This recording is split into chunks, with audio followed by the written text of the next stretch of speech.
영화 익명의 아가씨에서 가선우는 자신의 누나를 직접 살해한다. 가선우는 가선영의 손에 떨어지고 가선우가 자신의 치명적인 비밀을 폭로할까 두려워한 가선영은 그를 정신병원에 가둔다.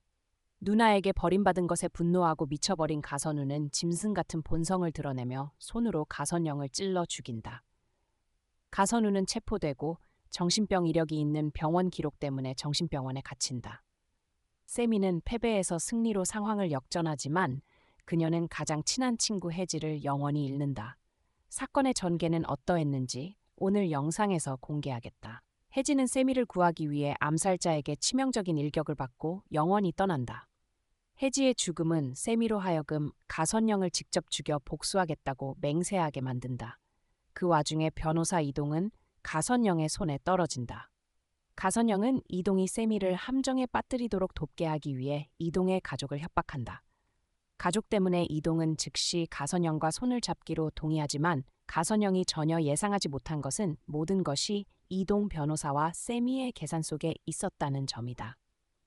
세미는 가선우와 가선영이 서로 싸우게 만들기 위해 이 계획을 세웠다. 가선우는 궁지에 몰려 더 이상 도망칠 곳이 없자 이동 변호사가 나타나 그의 목숨을 구해준다. 이때 가선우는 이동 변호사의 말을 믿고 누나가 자신을 해치려 한다는 것을 깨닫는다. 그는 이동 변호사에게 가선영이 예림을 살해한 영상이 숨겨진 장소를 알려준다. 이동 변호사는 세미에게 이 정보를 몰래 전하고 세미는 가선영의 치명적인 증거를 성공적으로 손에 넣는다. 하지만 세미는 가선영을 용서할 생각이 전혀 없었고 이것이 세미가 이동에게 자신을 배신하도록 유도해 가선영에게 가선우에 대한 정보를 누설하게 한 이유였다. 가선우는 이동이 자신을 가선영이 절대 찾지 못할 안전한 곳으로 데려갈 것이라 생각했지만 이동이 그를 데려간 곳은 다름 아닌 정신병원이었다. 이동이 병원 앞에서 차를 세우자 가선우는 공포에 질려 소리친다. 이 자식아, 왜 나를 여기 데려온 거야? 차를 몰아, 빨리 차를 몰라고. 이동이 침묵하자 가선우는 문을 열고 내려 도망치려 하지만 가선영과 그녀의 부하들에게 길이 막힌다. 가선영은 선글라스를 벗으며 동생을 바라보며 말한다. 선우야, 언제까지 도망칠 건가? 가선우는 겁에 질려 소리친다. 누나, 제발 살려줘.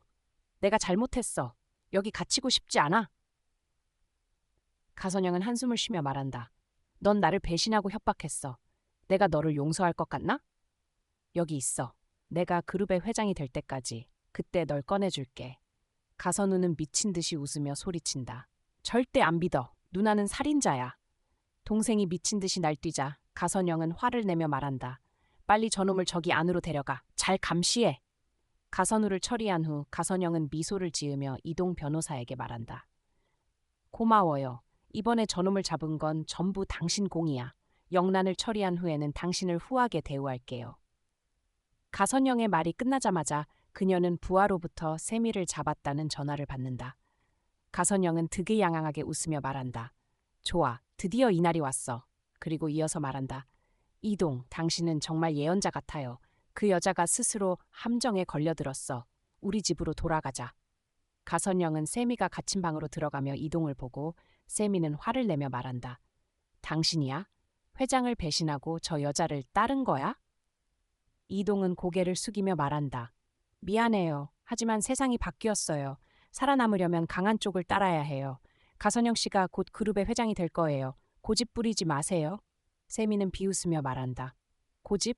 내가 고집 부리는 거야. 아니면 당신 양심이 저 여자에게 매수된 거야? 세미가 죽을 때까지도 거침없이 말하자 가선영은 화가 나서 달려가 세미의 뺨을 세게 때리며 말한다. 입 닥쳐. 감히 여기서 큰 소리 쳐? 너의 최후가 왔어. 영란이야. 가선영은 말을 하며 이동에게 총을 던지고 한 손에 전화기를 들고 다른 손에 총을 들고 이동에게 겨누며 말한다. 저 여자를 끝장내. 내가 직접 하라고 했어. 걱정 마. 이 영상은 그냥 기념으로 찍는 거야. 경찰에 넘기지 않을게. 자, 이제 당신의 충성을 증명해. 이동은 떨며 땀을 흘리며 총을 주워 세미를 똑바로 바라보고 눈을 감은 채 방아쇠를 당긴다. 날카로운 총소리가 울리고 세미는 쓰러지며 피가 바닥에 번진다. 이동은 눈을 뜨고 공포에 질려 주저앉는다. 다중인격 장애를 앓고 있던 가선영은 세미가 죽었다는 것을 믿지 않고 다가가 확인하려 한다. 그때 갑자기 전화벨이 울린다. 정신병원에서 온 전화로 가선우가 손목을 그어 자살했다는 소식이다.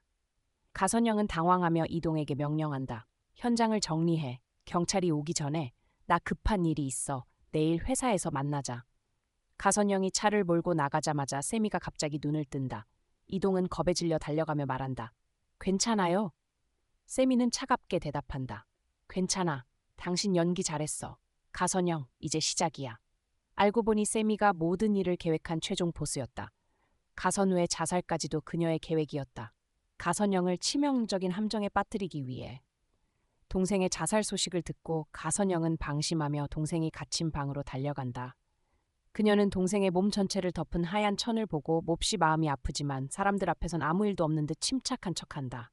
가선영은 말한다. 가선우, 일어나. 왜 이렇게 됐어? 내가 너를 죽이고 싶던 적은 없어. 정말 어리석었어. 그녀의 부하가 말한다. 사장님, 내일이면 회장 취임식이 있습니다.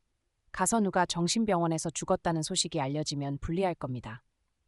가선영은 대답한다. 맞아, 그럼 내가 슬퍼하면 안 되겠지? 가선영은 동생 앞에 서서 말한다. 가선우, 편히 쉬어. 내가 회사를 최고로 이끌게. 이렇게 조용한 것도 나쁘지 않아. 너 때문에 골치 아플 일도 없겠지. 그리고 천을 끌어올려 가선우의 얼굴을 덮으려는 순간 갑자기 가선우가 눈을 뜬다. 그는 죽지 않았고 세미의 지시에 따라 누나의 마음을 시험하기 위해 죽은 척했던 것이다. 누나가 자신을 전혀 걱정하지 않고 잔인하게 대하는 것을 보고 그는 극도로 분노한다. 그는 품에 숨겨둔 칼을 꺼내 한 손으로 가선영을 끌어안고 다른 손으로 그녀의 목에 치명적인 일격을 가한다. 가선영은 극도로 놀라며 두려움에 찬 눈으로 비틀거리며 뒤로 물러난다. 가선우는 미소를 지으며 말한다. 놀랐지? 내가 죽길 바랐지? 그럼 같이 죽자 어때? 가선우의 미친 모습에 겁먹은 가선영은 도망치려 한다. 그녀는 목을 세게 움켜쥐며 피가 흘러나오는 것을 막으려 하지만 방문을 나서자마자 피가 바닥에 튀고 그녀는 위험한 상태에 빠진다. 몇 걸음 비틀거리다 쓰러진 가선영은 이렇게 비참하게 죽을 줄 몰랐다. 그녀가 눈을 감기 직전 세미와 이동이 천천히 다가오는 모습을 본다. 그제야 가선영은 자신이 승자가 아니라 세미가 최종 승자였음을 깨닫는다. 그녀와 가선우는 세미의 함정에 빠졌던 것이다. 가선영은 후회하지만 이미 너무 늦었다. 가선영은 죽고 가선우는 즉시 과실치사로 체포된다. 결국 가선영 남매는 자신의 야망 때문에 비극을 자초한다. 이 결말에 대해 어떻게 생각하는가? 우리 영상 아래에 댓글을 남겨 모두와 함께 논의해보자. 안녕하고 다음 영상에서 만나자.